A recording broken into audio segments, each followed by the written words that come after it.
What is up, Facebook and YouTube? Let's start up the show. Hope everybody's having a great Monday. What is up, folks? Welcome to the Emulsion podcast. This is episode 22. I'm your host, Justin Khanna, and today we're going to talk cookbook risks, the downsides to TripAdvisor, the platform, why the tasting menu isn't technically dead, and a possibly perfect restaurant, as well as a great Anchor exclusive story at the end, all about a very, very influential chef finally moving to LA. And here's a hint, it rhymes with Javid Bang. Before we get started, today's beverage is weird. I'm not 100% sure how I feel about this cold brew blend that I made. So I have a pretty sweet setup here in Seattle. I live right above this startup called Beanbox, where they will literally send you samples of coffee beans. And so every now and again, I get some of their little tiny sample bags. And for the cold brew setup that I have, it's this jug off of Amazon with kind of like a metal filter in it, which I really love. But the size of it means one Beanbox bag doesn't give me enough, like a strong enough coffee. So I'll usually blend two different kinds of beans, which probably isn't great. But this one literally tastes like red bell peppers, and it's crazy. I've got it just in this little basic stemless wine glass. But regardless, there's something about drinking coffee out of a glass that is really, really satisfying. But it's got me all caffeinated and excited, so let's get into the show. And the first story today is all about cookbooks and the potential risks of writing one yourself. If you're a chef or a food blogger or a writer, some basic common misconceptions, best practices, and some myth busting as well. As per usual, the article's in the show notes for you, but there's a great quote from the article that I want to start off with. Quote, "Cookbooks are like restaurants. You can't make money with one." End quote. And that's by Abraham Conlon from Fat Rice. I hope I'm saying that name right. But let's chat a little bit about the economics. So, of course, a disclaimer, I've obviously never written a cookbook. You would have heard that by now from me if I had, but I've definitely done some self-educating on the process, and with all the news stories that have been coming out lately on kind of other people going in the direction of self-publishing and kickstarting, I've definitely kind of become a little bit well-versed just through researching the stories for this show, as well as my own personal reading. So this is my kind of non-official but sort of official publishing a cookbook for dummies. So what normally happens is you'll typically get an advance from your publishing company when you write a book. In the case that the article gives, it's $125,000, and that is something that we've covered in a previous episode all about the Aviary Cookbook, if you remember that Kickstarter funded project. So if you're a chef and you and your partners make this proposal to kind of take it to a publisher and say, hey, we have this thing, do you want to buy it? And then they'll offer contingency in the form of an advance. And this is normally around that six-figure mark, right? So that's between $100,000 and $200,000, and that'll get paid out incrementally. So you'll get a cut when you sign and when you deliver the written manuscript, and then once it hits the shelves, you'll get a little bit more. And then a year after that date, you'll also get a little bit more, and you might be thinking, damn, that sounds sweet. But this whole process normally ends up taking a certain number of years, right? And so now you're probably thinking, yeah, $30,000 to $40,000 extra a year is pretty dope. And then you start to think about it. You delve a little bit deeper, as you do with most of these restaurant economics. And you'll have to kind of, you have to factor in the time that it takes to invest yourself into a project like this as well. And you really have to weigh those things for yourself if you end up having that amount of time. But there's tons of other costs associated with it, right? So the article will reference paying a photographer $35,000 for the book, right? And then a co-writer $30,000, and then a designer $30,000. And forgive my math, but that kind of saves $30,000 left after the entire thing, before you have your recipe testing and traveling costs spread over several years.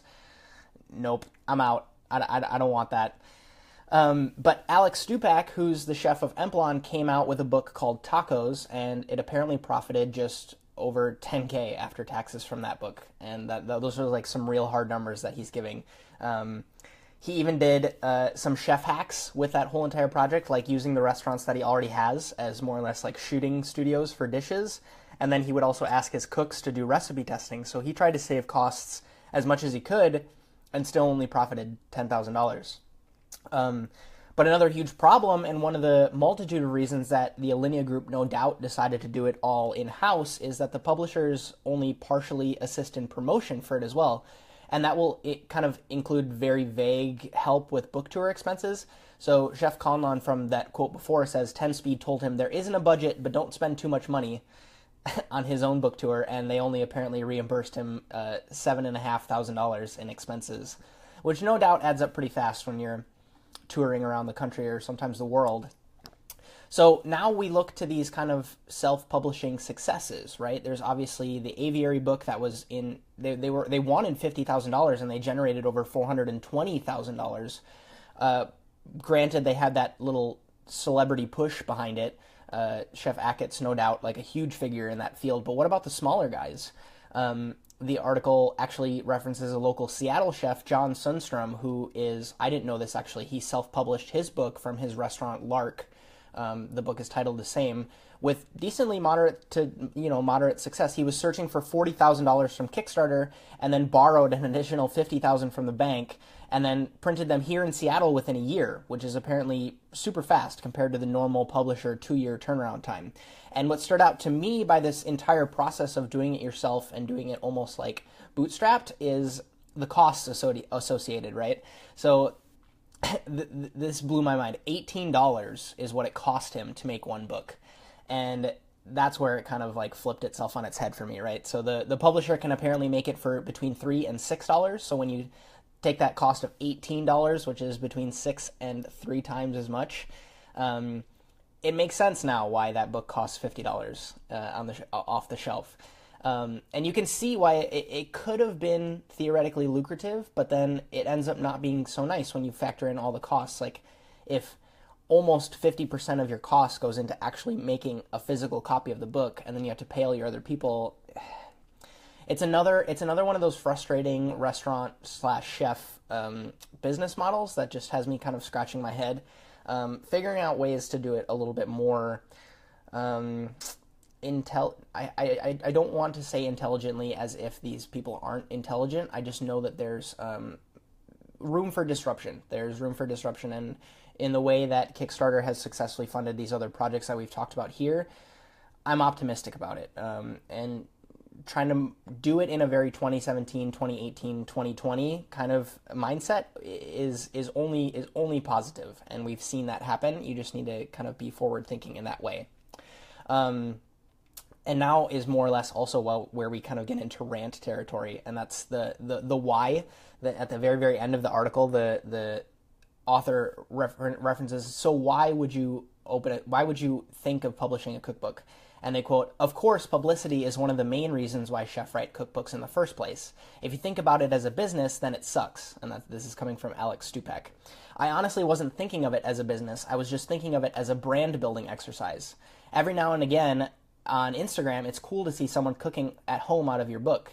But the deeper meaning is that you're renting out a space in their brain. You're putting your ideas in their head, which has value, tremendous value." End quote. This is a huge eye roll for me. Like, come on. It is 2017. Use this thing called the internet, right? Like, who in 2017 is thinking about, like, trying to get into people's houses and into their homes or into their lives, and they're like, yeah, a paper book is the best way to do it. It's like listening to the costs associated with a cookbook project. It's just cemented for me, basically, the reason why I'm pushing online content so hard. I would love to take that $30,000 designer budget on a cookbook and put it towards like a freelance videographer or someone to produce this podcast. And then I would have, more, I'll have more on that later in the show, the possible opportunities for anyone listening. But there's a way to scale the benefits of a cookbook for a fraction of the cost with basically a plethora of other benefits if you were to just embrace social media and the amazing resource that it is. And that's where I kind of pass it along to you guys. Do you guys have any chefs or that you love to follow online? What do they do that keeps you coming back? I'd really, really love to know. So go ahead and comment or call in or tweet at me with your thoughts. Something where I really, really want to start a conversation.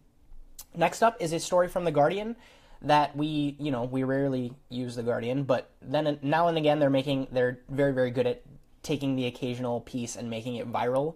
So this one's all about TripAdvisor, and more specifically bashing TripAdvisor. So we're going to get right into it. As with most stories on the show, I try to come at it from two sides. The Guardian, when they write, is a little bit empathetic to the other side, but they're very, very good at pushing their own opinion. But unless I'm insanely polarized, I'll typically kind of give you just the facts in that case and then kind of give my opinion. But for those of you that don't know, TripAdvisor is a travel review site, more or less. It also has an app, and it claims you can get trusted reviews on hotels, restaurants, and attractions, so that when you go to a new place, you get this crowdsourced ranking of where you should more or less spend your time and your money and your appetite. So I'll quote right away from Tom Hetherington, who's the CEO of Manchester's Northern Restaurant and Bar Exhibition. Quote, "The Manchester Top 10 on TripAdvisor proves it's not fit for purpose. The list smacks of being driven by write-ups submitted by a variety of possibly questionable motivations, and I don't see how it could possibly help a newcomer to get a true feel for the city." End quote. And as someone who has lived in a tourist town, Bergen, Norway, for 2.5 years, I completely understand this. Quote, "The best restaurants in a certain city are often the ones with the most foot traffic that manage to have safe enough food to garner the most 5-star reviews." End quote. And those very, very few, more or less like polarizing 1-star reviews from people that come in with either unrealistic expectations or uneducated orders or even just genuinely having a bad experience. Like if you're an ambitious restaurant and you're trying to do cool stuff and you end up, one of your cooks has a bad day. I'm getting a lot of text messages right now. I apologize for anybody that's, feeling those buzzes. If you're a restaurant that's being ambitious and you end up falling flat on your face when your cooks has a bad day, it's really hard to justify that on a bad TripAdvisor review, right? And that really makes it hard for anyone doing anything different to do well on TripAdvisor. Damien says, "I love Bayota. Their book is amazing." I haven't seen that yet. I'll have to take a look at that book. But apparently there's even a huge slew of fake reviewers on TripAdvisor. So Jay Rayner, who is the other person that we last covered when we talked about The Guardian, voices his thoughts with a hashtag "no receipt, no review" campaign, which I think is very, very interesting. And another chef whose name is Gary Usher, he is the chef and owner of restaurants Sticky Walnut and Burnt Truffle. He has been very, very vocal on social media as well about his own dislike of the site, and he's actually apparently tested the system himself. Quote, "Last week I wrote a spoof review saying the manager ate my dog spelled DAWG, to highlight that their supposed fraud prevention is not fit for purpose. I purposely included TripAdvisor in many tweets telling them what I was doing." End quote. And that is another huge problem. And when you get these people writing fake reviews and then you give them the air cover of being able to blackmail restaurants, right? So, quote, "Independent businesses get threatened by users with the big stick of a bad TripAdvisor review in order to score discounts and free meals. Small restaurants with bottom lines that live or die by a few tables a week are wearily resigned to it." End quote.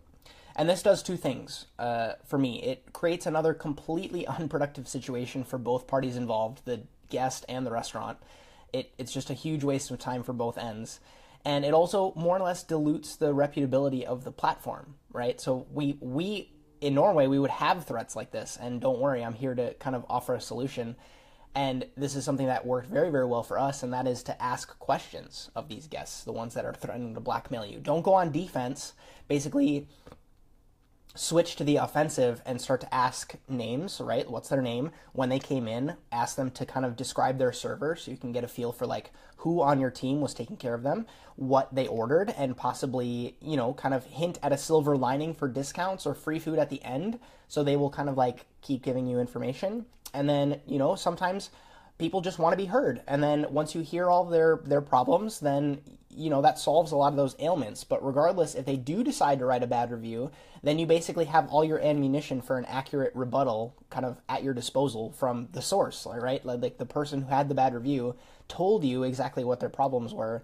And then you can kind of, flex your hospitality muscles at that point.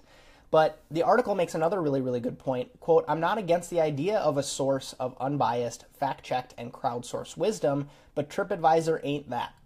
When traveling now, I do hit the internet, finding fellow food writers and local experts on Instagram and Twitter, and always benefiting from their generous advice. And in the absence of trusted voices, I'll do what I used to do, follow my nose, end quote. And if you've seen any of my travel vlogs before, you know that's my tried and true advice as well. If you see a huge crowd of people or like a huge line, it's definitely worth at least kind of checking out to see what the buzz is all about. But I'd be curious to know, do you guys use TripAdvisor or Eater or Foursquare? How do you get your restaurant recommendations? I'd really love to know. Next up is an excerpt from another industry podcast that I'm a huge fan of, and that's Eater's Upsell podcast. And where I've voiced my opinion on this show before, they've had Sean Brock on the show recently, last week or 2 weeks ago, I think. And we covered him a little bit last week when we were talking about chef health. But on the podcast, he actually talked about tasting menus, and even more so than that, just defending them, the idea of a tasting menu. And in a world where a huge percentage of chefs that I've personally spoken to as well have seen in the media want to more or less go in that fast casual direction because of multiple things, right? Larger profit margins, and you have scalability, less hours that you have to work. Brock says it's critical to happiness. So what I love is his more or less empathetic approach to it, asking why a diner, like someone that would come to his restaurant, wouldn't want to have a tasting menu experience. So he quotes, sitting for 3 hours, talking too much from the server, too much information, too much stuff, just trying too hard, too much theater, end quote. And we've talked about this next point before as well, where the restaurant is one of the last places where you can kind of go and experience something, in many cases, but not all cases, void of politics or judgment or social expectation. And this is another quote from him, quote, "You're there to relax and get away from life for a little while and just escape into this world of relaxation, deliciousness, and connection," end quote. But the multi-course format is also important to his growth as a chef. Apparently, him saying, quote, I'm pushing myself to do better every day, and the tasting menu provides that opportunity for me," end quote. I've linked that entire podcast in the show notes if you want to hear more. He apparently talks a little bit more about self-care, if you're interested in that, kind of expanding his current restaurant spaces, and then why he loves Southern food so much. Sebastian says asking friends is his way that he gets recommendations. That's more or less, I also find myself doing that too, because I tend to find myself traveling to places where I will have someone on the ground. Not so much just for the recommendations, but I usually also find myself staying with them as well, which helps with the hotel expenses, so I can eat out a little bit more. But that's definitely helped me in my travels in the past. All right, get your hipster hats on. We're going to talk trendy restaurants now, specifically a restaurant called Alta, who is Enrique Olvera's new spot in NYC that apparently does, and I'm quoting from the article, alt milk coffee, juice bar, they have a juice bar, California-style breakfast, serious mezcal, and creative cocktails in a lounge-style setting. Oh, and yeah, top-notch Mexican food. So the writer in the review that I've cited calls it the perfect restaurant to how New Yorkers eat now. And it seems to be a perfectly timed storm, drawing kind of influences from apparently how the populace of Mexico City, who's Chef Oliveira's hometown, that's how they already eat, apparently. So similar to a place like Olmsted in Prospect Heights that we've covered before on the show, they want Alta to be not more or less like a destination restaurant, but a neighborhood joint, right? So in its efforts to kind of be effortlessly informal, wear and eat what you want, you can kind of walk in whenever you want, Alta is the destination dining of today. That's me quoting the article. I'm not saying that.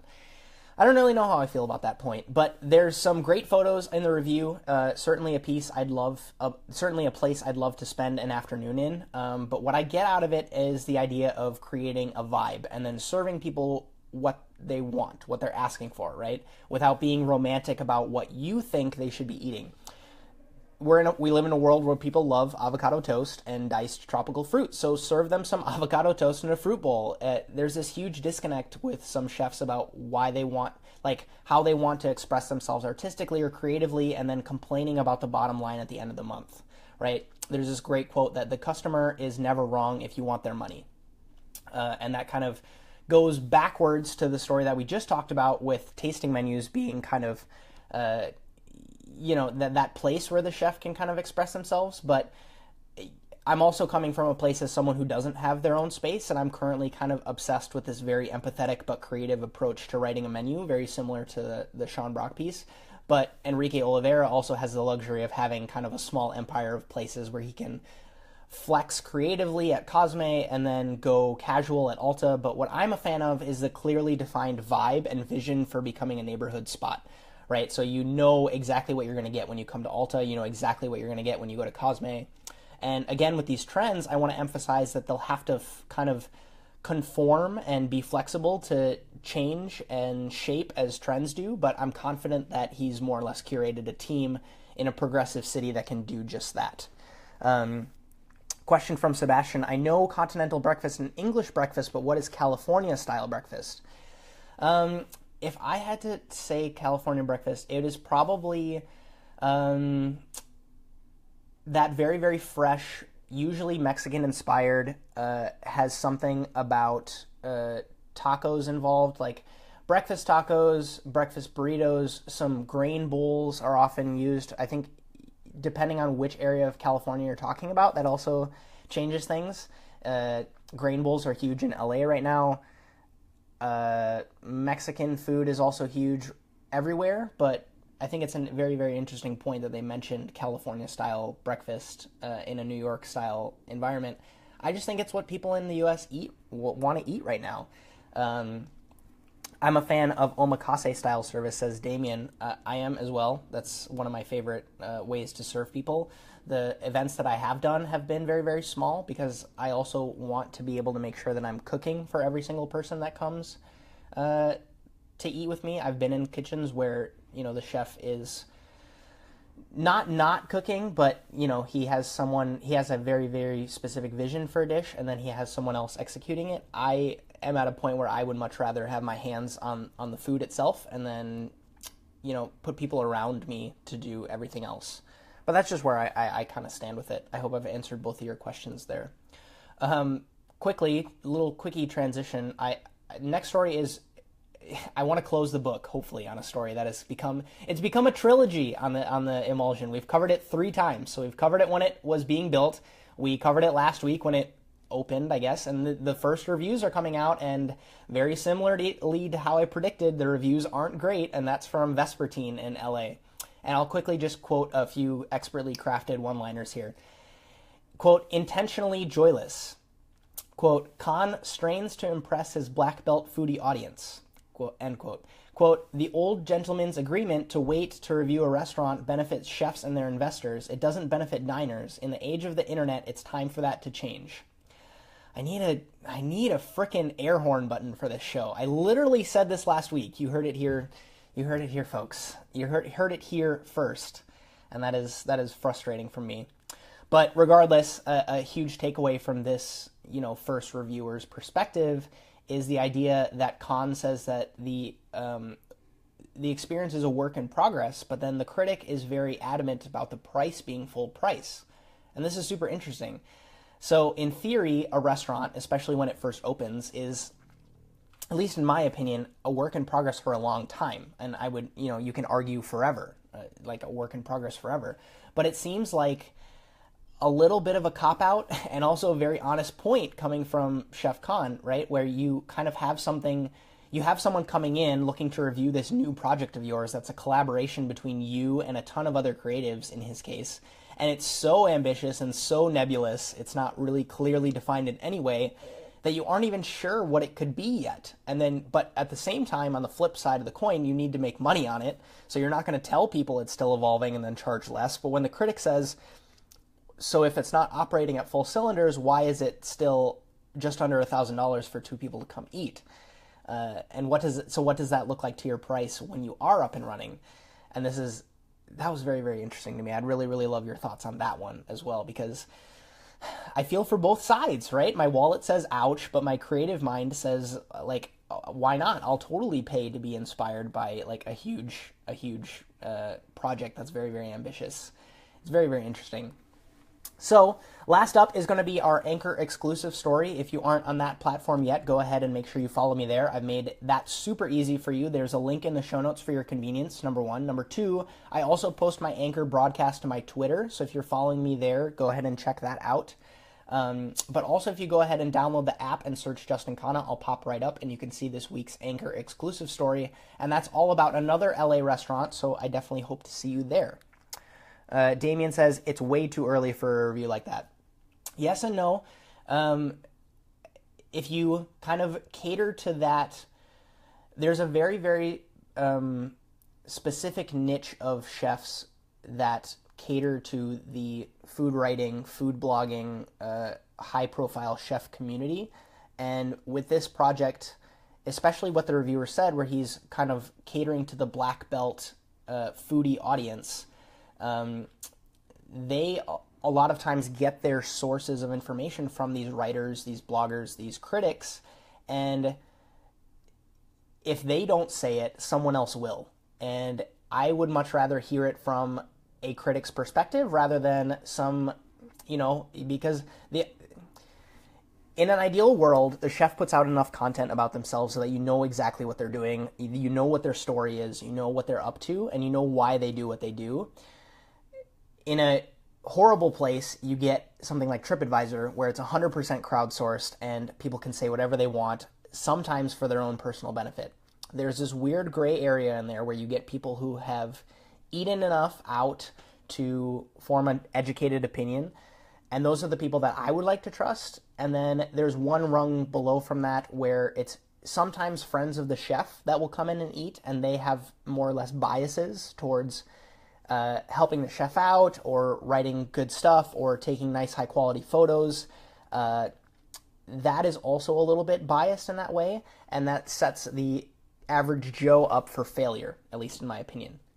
But again, I'd love to know what you think. This is the Emulsion. This is a conversation. So get your comments in down below, or you can call in on Anchor as well if you're listening to that. So to finish up, we've got our non-industry story, and that comes from a quick tip that I've more or less been using lately when I'm either on editing streaks for my YouTube videos or for this show, or even when I'm cooking dinner at home, and that is these live, think Aska 2.0 New York. Yeah, it's a good point. And those are these live YouTube channels that play curated music nonstop 24/7. So what I recommend is you find one that you like. I've linked one up down in the show notes, and that is a popular hit station, and they remix kind of these popular songs. And I personally like it because it's happy and upbeat and kind of still keeps me in the loop of what people are listening to on the radio. I don't have a car, so I don't have a radio bumping in my life all day. But I usually find myself listening to these stations during the week after I've kind of listened through a lot of the playlists that I love on Spotify, and I've kind of exhausted all those songs. But if you do a lot of desktop work, or even if you're in the kitchen and you can kind of have your phone plugged in so it doesn't die, and then have it connected to Wi-Fi so it doesn't use all your data, this is a great way to get kind of free, ad-free music to whatever you like all day long. So, all right, I know I said that was going to be the last story, but I do have one more thing that I want to talk about, and I don't know if this is something that I want to do on a week-to-week basis, but I think it could bring a little bit of value to especially the not younger, but people are always changing jobs in the culinary industry. So I've personally had a ton of job opportunities posted in my social feed this weekend, so I'm going to kind of share those here for you. And if you're a good fit, go ahead and use the links that I've provided to put yourself in touch. And if you have questions, I'd like to think that I've made it easy enough to find myself on the internet, so you can ask me any questions that you have there. So we'll see what happens. And the job that I took in Norway was a result of a friend knowing a friend. So I would love to, pay it forward in that way to you guys. And if you find yourself into a great career transition, that's great for everyone involved. So the first up is La Politique, which is a French-inspired shop in Austin, Texas. My friend Derek Salkin, he was station partners with me at the French Laundry, but he was a sous chef for Paul Key for a while, and they're hiring for all positions. So that is linked up in the show notes. You can also search La Politique on Instagram. Next up is from a guy I worked with in Norway. His name is Thibaut Gamba. He is a very, very large man, but he's a great, great chef. He is looking for cooks. He's in France definitely a huge, great opportunity to work abroad if you're here in the US. And last up is for me. I've actually been looking for someone to partner with me to help me with online content. I've done a ton of it myself, been well versed in editing, but I want to do a little bit more. And I put an ad out on Craigslist here in Seattle and got in touch with a lot of great creatives that I'll kind of be meeting with this week. But if you know someone, or if you're someone yourself who does photos / videos / audio, like more or less Predator style stuff, that's like producing and editing stuff for those of you that don't know, go ahead and slide into my DMs. I'd love to chat with you or your friend. And last up, I promise, last one, I've announced tickets on my personal site, justinkhanna.com/tickets, for a series of pop-ups that I'm doing called Ready. Yes, I'm ready. So they are tasting menu style events all over the city of Seattle. So if you want to hear more about those, and obviously come and experience my food for yourself, just go ahead and generally share in a good time. Again, that link is justinkhanna.com/tickets. I've got 20 seats available right now, so definitely get on it. Thanks so much for tuning in to the Emulsion. I really, really appreciate your ears wherever you are, whether you're working out or commuting or cooking or sitting in that nice chair that you have. See a story that you want covered? Go ahead and shoot me those stories on Instagram or Twitter or Facebook, and I'll be sure to kind of fit them in on episode 23. This has been episode 22. My name's Justin Khanna. Have a good one. Bye, guys.